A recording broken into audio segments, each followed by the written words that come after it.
I'm in Havana on the wonderful 4-mile-long seafront called the Malecón. The air is fresh and there's a faint smell of sea salt in the breeze that sweeps across the harbor. Now it's late afternoon, slipping into evening, and the air softens. The fading, surreal light blurs the crumbling edges of the old buildings that line the seafront. I see why Havana has been called the most beautiful slum in the world. It's 2001 and I'm in Havana for a workshop on documentary filmmaking, classified as educational by the US government, which is how our group got around the travel ban to Cuba. The hotel I'm staying at is just a few blocks from here. It was originally a monastery, but has been restored and adapted for tourists. The Cubans I see on the street outside my hotel captivate me, especially the kids. They're everywhere, walking with their families, popping out of doorways, playing in the streets. Cubans wear the rich colors of the tropics and wear them well. They have a natural style, a kind of ease of body, whether they're just walking on the street or performing on stage, and the energizing Latin music pulsates everywhere.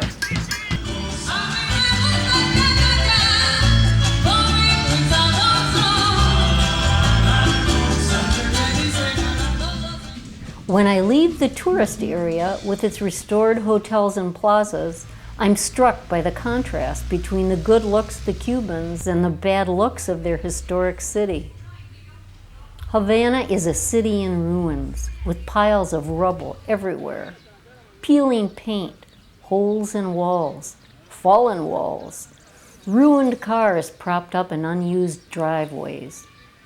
Some of the neighborhoods look like war zones, even ones close to government buildings. It's depressing to walk down these streets. It's sad to see blocks and blocks of once beautiful homes, stately doors, gorgeous windows and balconies, now in shambles. What happened in Cuba to cause this ruin is complex.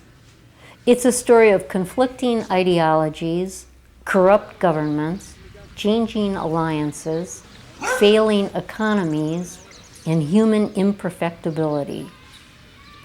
By the time I visited in 2001, the government was allowing some private renovation of buildings, provided they were used to house tourists, with a generous share of profits taxed by the government. Ironically, word on the street had it that the money to renovate was coming from exiled relatives in Florida. One day, a few of us from the workshop visited the home of a ceramic artist named Jose Fuster, who lived on the northwest edge of the city. The house was tucked into a small lot in a neighborhood with a distant view of the bay.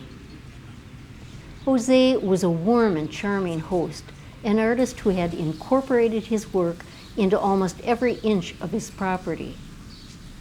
As I walked through his house, I thought that it was an oasis in a desert of ruined beauty. We had been told that artists in the New Cuba often received state subsidies. Clearly, the artist was a figure of respect, even if the beautiful historic district was neglected. 11 years after my visit, I did an internet search for Jose and learned that he had evolved and flourished. He had transformed his house once again and extended his tile and paint embellishments to more than 80 houses in the blocks around him. The neighborhood is now known as Fusterland. Havana made me realize how important beauty is to me and how beauty is made up of many small things as well as handsome buildings. Things as simple as a flower pot standing outside a door, the power of a painted wall, smooth sidewalks, uncluttered spaces, little stores dotting neighborhood streets, simple color. The good bones of old Havana are still there, but the skin covering them is undernourished and sometimes ravished. Despite this, the Cuban aesthetic still shines, certainly in private houses like Jose's and in art galleries subsidized by the state. but also in the Cuban style of dress, in the painted old cars, and the culture and music.